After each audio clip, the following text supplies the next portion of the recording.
Alright, today's the day. Today is the time we finally put the nail into the coffin. We're going bigger rad or bust. So I've been having overheating issues just driving this thing, just city driving. Well, I guess more around town driving. You can idle in traffic all day with this thing, but going on the highway, going at high speeds, going in hot weather, it likes to get toasty. But only when it's driving. When you stop, the thing will cool down. So the fans are okay. I've done a lot of work to the cooling fans and everything like that. So I've got a 95 to 96 XJ E-fan in here because they pull harder than the older Renix ones. And I actually got a Volvo 2-speed fan in here as my main one. I had to take the mechanical one out since the bearing was shot. But yeah, I think it's definitely time for a radiator. So let us go to the magical world of eBay.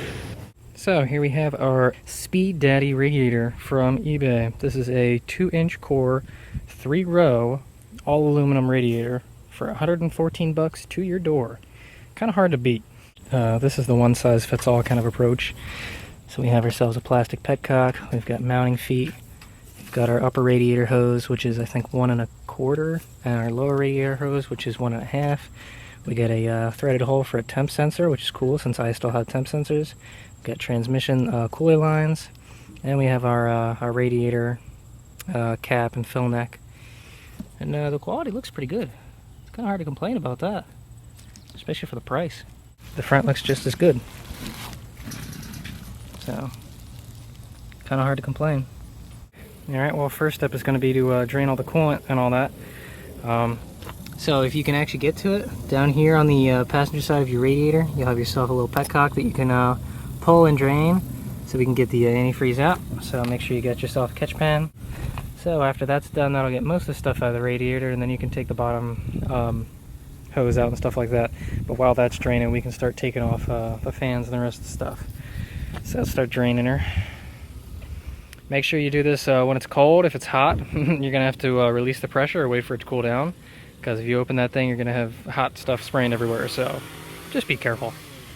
Alright, once you can finally get that fucker moving, after a couple turns, it'll start coming out of the side of the screw. So I got to point it down. I got a dirt pan underneath. If you take the radiator cap off, it'll flow a lot faster. Alright, well, while we wait for the radiator to drain, there's a couple things that we're going to have to remove. The fans are going to be one of the big ones. As for the electrical fans, they're just held in with some Phillips head screws. So you got a screw over here and a screw over there. So take the screws out, disconnect the connector, and then we'll pull it up and out. And I'll do that the same with the other fan. Okay, so we got our fans out from the Phillips screws. So now we get to take this this bar off. You're going to have a couple bolts here, here. You'll have 2 over on the other side. And if your front panel thing isn't broken, you'll have to take all these studs off. There's 1, 2, 3, 4. And then you can take that whole thing out together. You don't have to remove these 2. You can kind of slide them out together. Okay, once she's all loosened up, you're also going to have a bolt here on both ends. You lift the back up, and then you can wheel this thing out forward.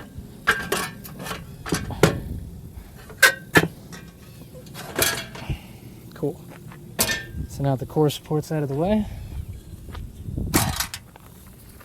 Now you can see all the important bits. Now your radiator is basically free.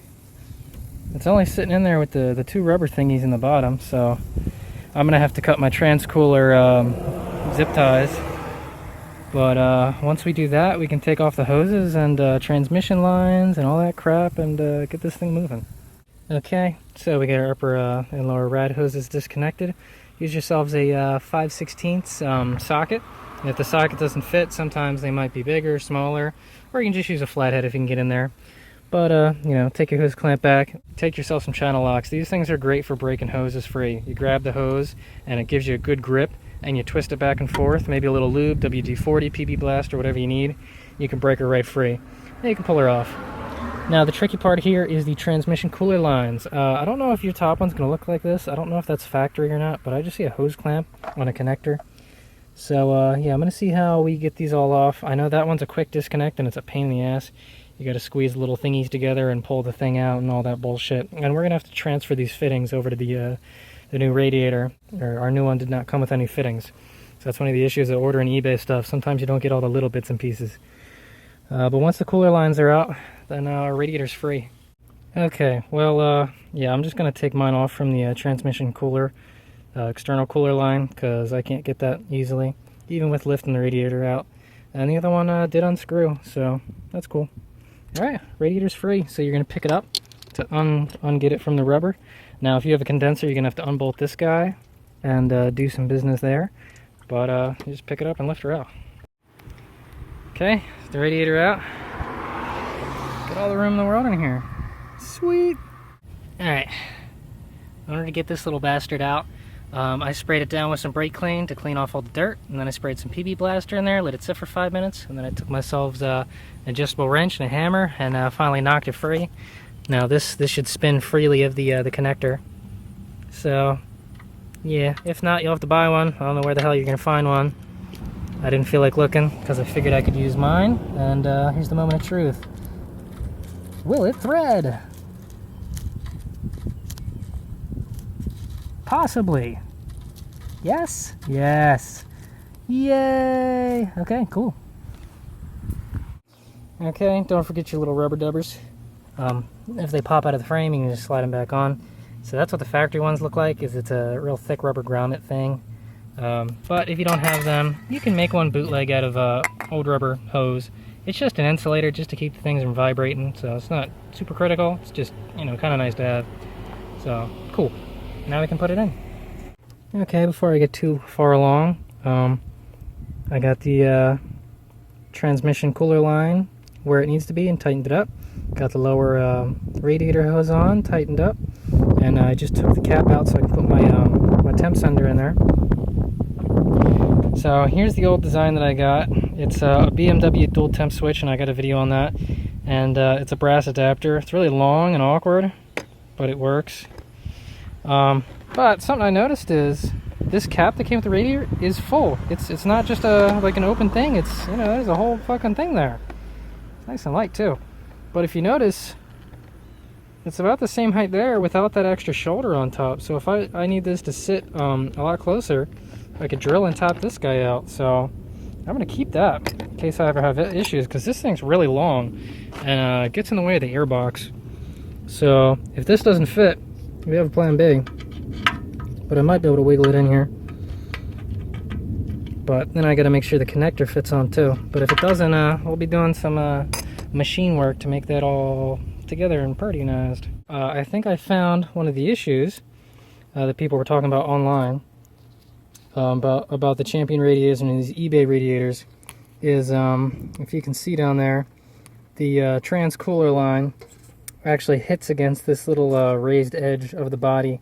So you either got to grind it or beat it down or something. And if you don't, then your radiator just doesn't sit all the way flat.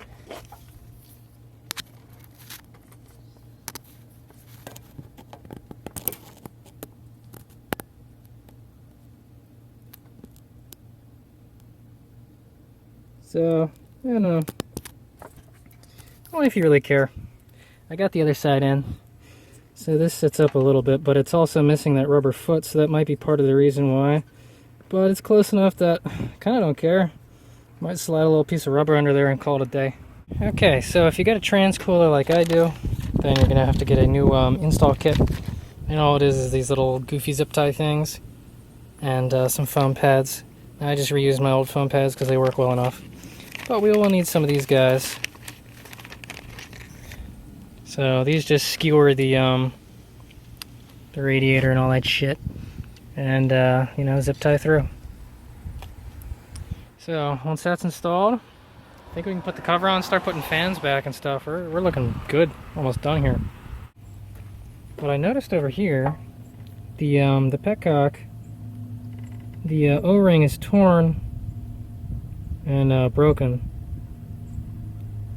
And I noticed that there is a very small drip coming from that thing. So this is why we check things before we, you know, fill her all up with the good stuff. So I'll either have to take the O-ring off and tighten her down more, or replace it, or I don't know. We'll figure something out, but always look for stuff like this. Well, we're just going to do a quick test. I'm going to start it all up and see if anything leaks before I put everything away. and tighten everything up, because the second you go and tighten everything up and clean it up, that's when you get problems. You know, rev it up like bam, bam, bam.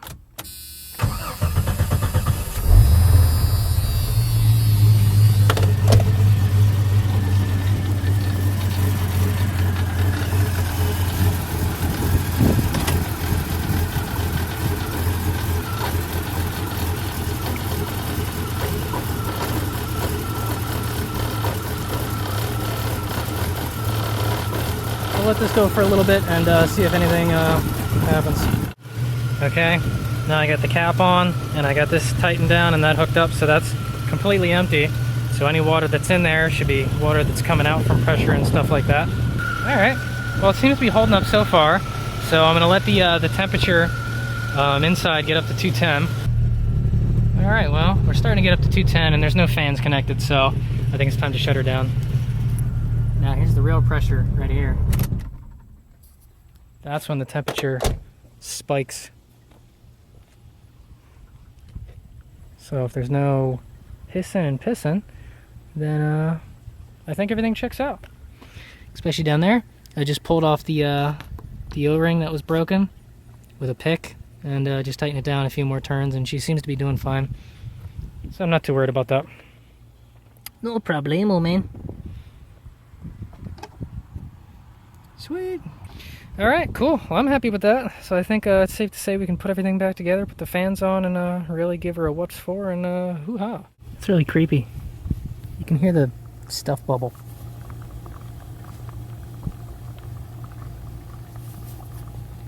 Sounds like a stomach grumbling.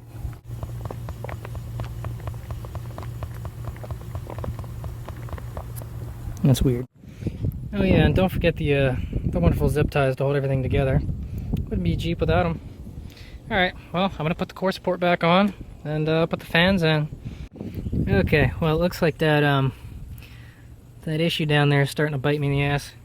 Because now that I'm trying to put this this core support on, it won't fit right. If you notice, we got some rubbing right here.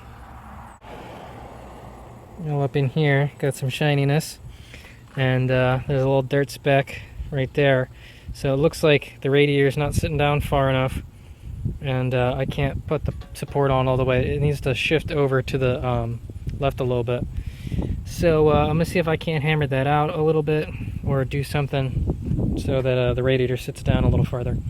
Okay, so I just gave her a quick little smack and it actually fell through. So now if you notice, the transmission cooler line is under, like it's not resting on that anymore. It actually fell down. But that works for us, so okay. Guess it didn't take a whole lot. Alright, well, I got it to fit, so that's cool.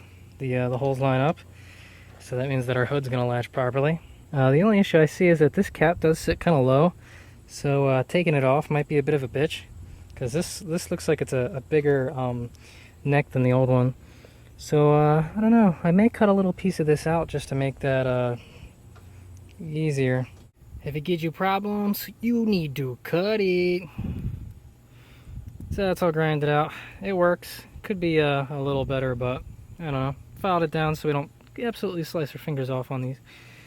So yeah, that fits in there. That's all nice and pretty. So yeah, and bolt this down, put our fans in, and well, you know. I'm running into my second issue with modifications. So it looks like my fan don't really fit. If you notice, the motor is actually touching the belt there, and I'm pretty sure that the fan over here might be touching the clutch, so when that clutch activates, it starts tearing into that. So that's no bueno. So now we gotta figure out why it's doing such things. And if you notice over here, we've got quite a gap over the yaw, so it just looks like the bottom of this thing sticks out a lot more than before. So we'll either have to cut new notches farther back, or modify the feet or something like that. But again, these are things you got to worry about, especially when you do custom work. But if we can get that bottom to suck in a little bit, we should have just enough clearance to be a-okay. Okay, so testing our stock fan, we still have a little bit of room. Not a ton, but we have room, so that's better than the other one. But if you come down here, it's a giant freaking gap. And an air gap like that will cause us to lose quite a bit of our suction. And make this very ineffective. That's why I built this little flap here. Try and close up some of the air gap because this thing is so long. But yeah, it looks like we'll have to cut those and make some tabs farther back. Now this is something that I kind of wish I caught before everything was together. So, like I said, once everything goes together, that's when things go wrong. This one we cut off the extra, and I was able to use the grinder and cut it out. This is aluminum, obviously, and I don't know if these cutting discs, these grinding discs, are meant for aluminum. I don't know. They cut really funny, and barely, so I doubt they're meant for aluminum, but whatever. Now this one, I cut about, I don't know, a quarter way, and then realized I was going to chop the whole thing off if I kept going. So I took a drill and just drilled out a couple holes, and then you put the drill in at an angle to try and make the little bits that are hanging on a little less, and you just keep going at a steeper and steeper angle until you can drill sideways through the thing. So you go in like this, and you go like this, and you go like this, and then eventually you can kind of get it all out. So that's a bootleg way to do that. So now let's see if our fan fits. You notice we don't have any contact issues anymore. We got ourselves a gap, and that's what we like. Yay!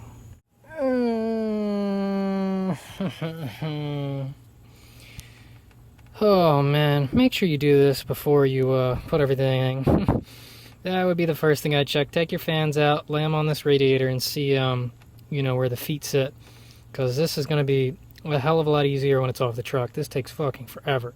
Drill a bunch of holes next to each other and fucking drill sideways and do some bullshit and Okay, so now all our feet are refeated. I think we can put it all back together. Back. Alright, there we go. She's all together again. Hooray!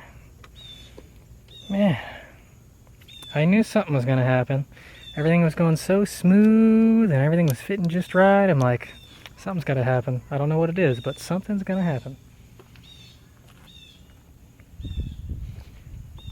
So now that we got that figured out, we good. Well, that's how we install ourselves a eBay radiator. So I guess I'm gonna run this guy for a little while with some cleaner, and then we'll dump that, and then we'll put a regular antifreeze mix in, and we'll take that filter off and see what's hiding inside. Ooh. Man, that radiator does fan-fucking-tastic. So when I was driving this thing, it was barely getting past that first mark of about 160 or something like that. It was running like maybe 165, and the second I shut it off, all the heat finally got absorbed, and it's up to like 215, or yeah, 215. So wow, that radiator does amazing. That stays cool. I mean, right now I'm running mostly water, and I'm gonna put a flush in there that I just picked up. So I'm gonna drive that around for a day or two, and you know, we'll flush it and then put some real stuff in. Okay, so now that everything's all set up and seems to be running okay, I might have to do something with that. Yeah, that thing still leaks a little bit, so we'll either have to put some thread sealant on it, or an O-ring or something like that, or crush washer. But it's tight enough that it doesn't leak terribly.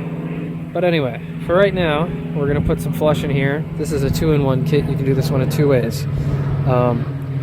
You can do a light cleaning, where you put this in the radiator with you know, you drain your antifreeze out, and then you just put water in, and you put this in, and you run the truck up to temperature, and then you run it for an additional 10 minutes, and then you drain it. Or if you want a more heavy-duty cleaning, then you fill this up with water and run it for about 3 to 6 hours over the course of a couple days, and you let the magic happen. And then same thing, you drain it, fill it with water to flush it, and then fill up the antifreeze. So day 2, that temperature will not budge. I don't care how hard you push the gas, how long you stay in the throttle, that temperature does not move. And it's 91 out right now, a little toasty. So yeah, I mean, I will credit some of that to the water, because water's a really good heat absorber. But the final test will be with antifreeze. That'll be the real test. Okay, so we just went for an extended drive, and it has barely budged at all. This is the hottest I've ever got it. It actually gets warmer when it sits for a little bit, but as of right now, I think the transmission might be warmer than the engine is. This has completely gotten rid of all of my airflow cooling issues. So I think it's time to drain it and see what comes out. Alright, so first off, let's see what's inside the overflow bottle. Oh yeah, it's nice and brown. Jeez. Yum. Yep, there's still a lot of sediment in there, but most of it's stuck to the wall, so it's not really going to come out. Okay. Well, let's see if we can drain the rest of this system and see what we find. Now, good news is, this stuff looks greener than what was inside the overflow, so that's cool. It still has a bit of a brown color to it, but it's cleaner-ish. Now, it wasn't full water. It was probably like 75% water, 25% antifreeze, so maybe even a little more, who knows. Alright, well, let that drain. Alright, well, I'm keeping a careful eye on the temperature, but this is how I'm doing it right now. So, I got water going in, I got water coming out. Now most of this should be water, so I'm going to dump this one more time into a bucket, so that way we're not losing a bunch of antifreeze everywhere, because that's bad for the environment and key. But yeah, I'm just going to run this for a little while, keeping a close eye on the temperatures. Make sure we don't rise too high. See if we can't get clear. Okay, so now she's topped up with some water. We're going to let this run for a little bit, get up the temperature, run for a while. We'll drain that and see what our current situation looks like. Okay, so after the first initial run through flush, you can see she's a little clear, but not quite. So here's the stuff that we drained out today, and after the first flush, she's still brown. So time for more water and more flushy. You ever hear about the boy who cried diminishing returns? So this is after the third flush or whatever. The water is mostly see-through. It still has a light brown tinge to it, but we're at the point where I don't care anymore, and that's pretty acceptable. So whatever. There's no crap in it. I ain't never gonna get the thing clear. Sometimes you just gotta learn when to stop. So here was the initial color when we drained it today. So this was, you know, part antifreeze, part water, part flush. This was the first water flush, second water flush, and the third water flush. So you can see it has gotten better. We could keep pushing it if we want, but kind of don't care anymore. That's good enough for me. So, time for the exciting part. Let's take off that filter and see what's inside. I'd be surprised if it's been on for more than 150 miles, but whatever. Let's see what's inside. Man, cutting this thing open is a lot more work than what you would expect. This is actually a fairly thick filter. Nice and skookum. No cheap stuff there. Now, I'm a little upset actually. Not nearly as much as I was hoping for. Ignore the stuff on the left, that's just the shavings from cutting it open. I mean, you can see some fine, like, you know, grit in there, but not a ton. Not as bad as some people. I've seen, you know, people post stuff where it just looks like it's full of mud. So this is actually not half bad. Man, this thing is built like a fucking tank. I had to actually cut the paper, because just trying to bend this out of the way, it's glued in there real good. So you ain't taking that out. But anyway, here's the filter medium, so you can see all the little particles it grabbed. And it did actually grab a decent amount. You know, just think about all this stuff that's floating through your system. Just one little paper thing's got quite a bit of little, you know, sand and shit like that. This vehicle used to have stop leak in it years ago. And, you know, I've been trying to flush that crap out ever since. But, yeah. This did grab a pretty decent amount of stuff. So it's not like it was worthless. I definitely feel a little bit better now. So ain't that something? Tell you what, there's a lot of fucking medium in this. Now you can see up here, this is probably at where the top of the filter was sitting. There wasn't as much water coming through here. It's more like air bubbles. After a while, it kind of worked its way out, but yeah, the stuff definitely focused more at the bottom. Okay, well, we know that the filter does something, and we know that the system should be a lot cleaner now. Well, everything seems pretty clean out that end. A little bubbly, but nothing terrible. Only gonna run it like this for a couple more seconds.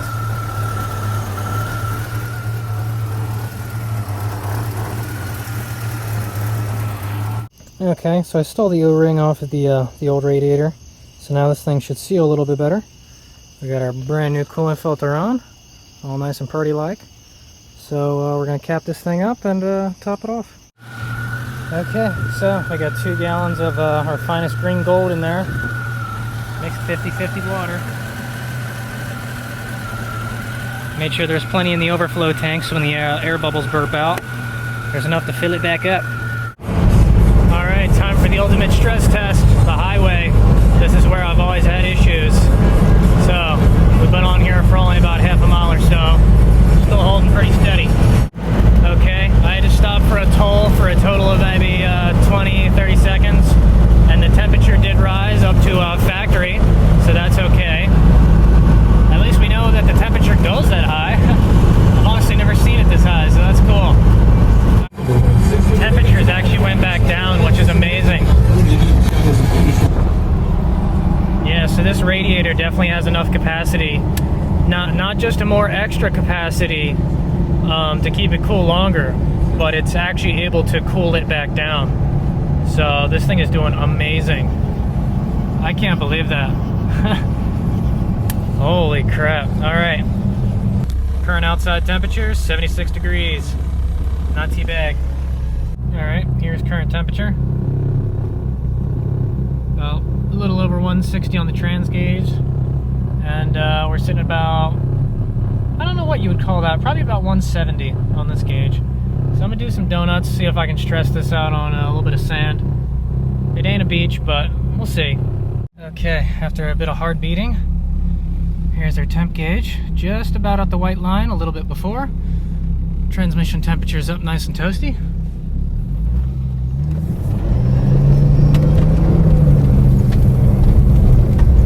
Blockers on, Donut Fiesta. Okay. Okay, it's been a couple minutes. I'd have to look at the recording times to find out how much. But with both fans back on, she comes down to 210 just fine. Trans is still nice and toasty though. So we're gonna go for a drive and see how quickly that trans cools down. Alright, in less than 2 minutes, the engine's right back down to the new normal operating temperature. Transmission's still toasty. Drive around some more. Alright, about 5 minutes later we're back to 180. Okay, well I guess that's where it's gonna level off at, so it's weird that that's the normal operating temperature, but whatever. And trans is at operating temperature, didn't drop, so seems to do well enough. Won't have to worry about overheating, that's for damn sure. But see, it raises a little bit when it absorbs the heat, but nothing crazy. So you can definitely tell it. Yeah, there is heat there, and that radiator is just taking it right out. All right, well there you go. If you need to stifle your cooling issues, this might be your final solution right here. God damn.